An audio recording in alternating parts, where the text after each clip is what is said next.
Bienvenue dans cette première vidéo d'une série de 4 vidéos pour apprendre comment en finir avec les douleurs et les blessures au genou. Dans cette vidéo, nous allons voir quelles sont les blessures les plus courantes du genou et le protocole d'urgence à appliquer dans les premières 48 heures. Commençons avec les blessures dans le genou. Les blessures des ligaments croisés antérieurs. C'est une déchirure ou une rupture des ligaments croisés antérieurs dans l'articulation du genou. Les ligaments croisés se croisent de l'avant vers l'arrière dans l'articulation du genou.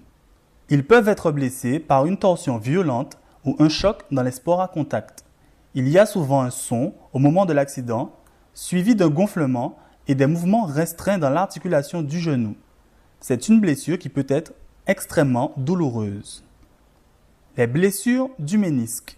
C'est une déchirure de l'un des anneaux de cartilage dans l'articulation du genou. Le ménisque du cartilage fournit un soutien à l'articulation du genou. Le ménisque est souvent blessé lorsqu'il y a une déchirure d'un ligament.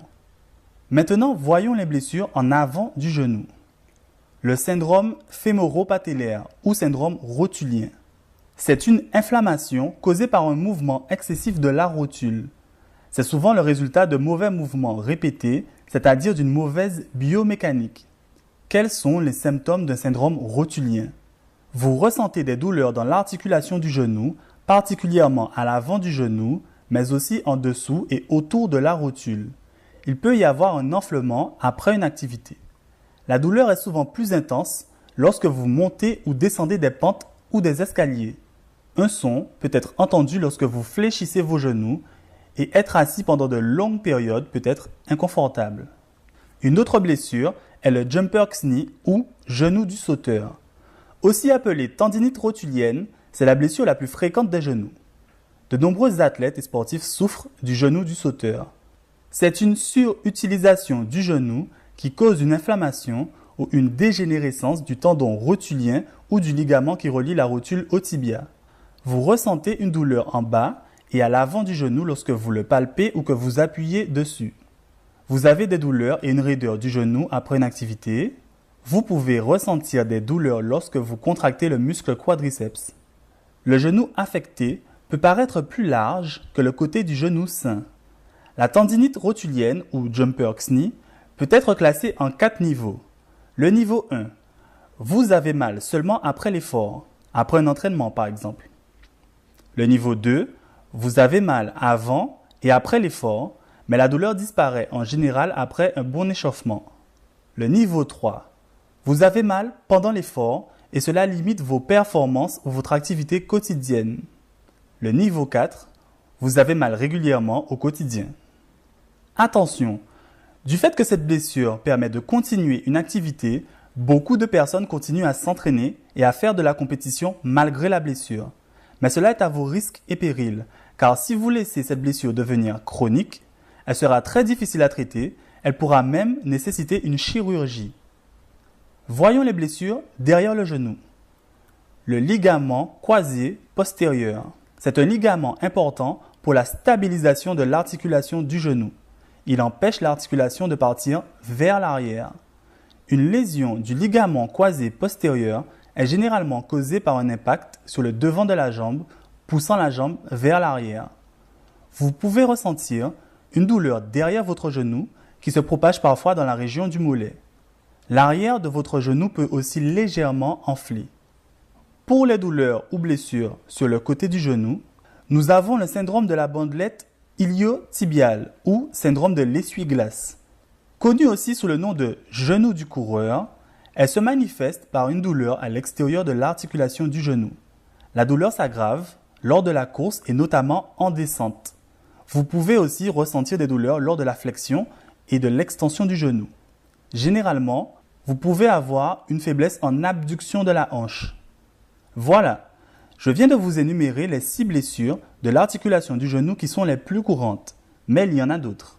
Cependant, celles-ci couvrent à peu près 90% des blessures. Dans tous les cas, en cas de blessure, il faut appliquer immédiatement le protocole d'urgence et consulter un spécialiste. Alors, qu'est-ce que le protocole d'urgence? C'est ce qu'il faut faire immédiatement et pour au minimum 48 heures lors d'une blessure au genou. Il comporte 4 actions ou étapes. Étape numéro 1, le repos. La première étape consiste à reposer l'articulation blessée. C'est d'une importance capitale durant les premières 48 heures. Pourquoi? Votre corps accélère vos mécanismes de défense pour arrêter le saignement au niveau de la blessure.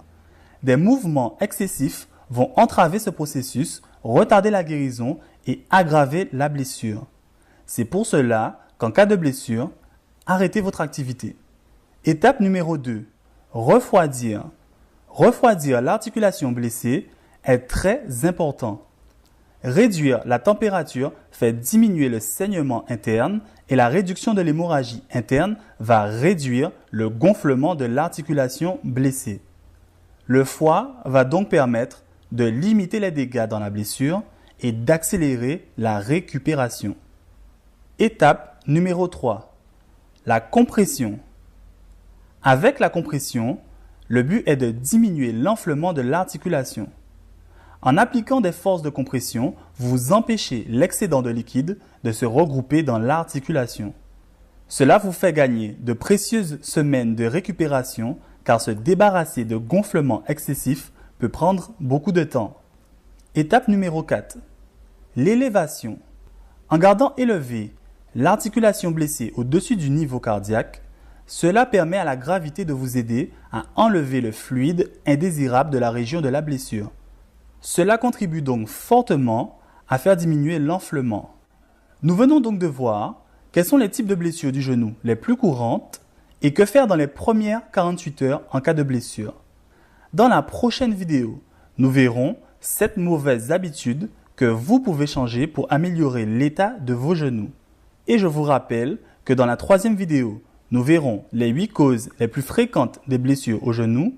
Et dans la 4e et dernière vidéo, je vous montrerai comment vous pouvez obtenir des genoux plus sains et plus forts. Pour terminer, j'aimerais que vous répondiez à une question. Savez-vous quelle blessure vous avez ou avez déjà eu au genou? Et qu'avez-vous fait à ce sujet? En quoi cela vous limite-t-il dans votre vie de tous les jours ou dans votre activité physique et sportive?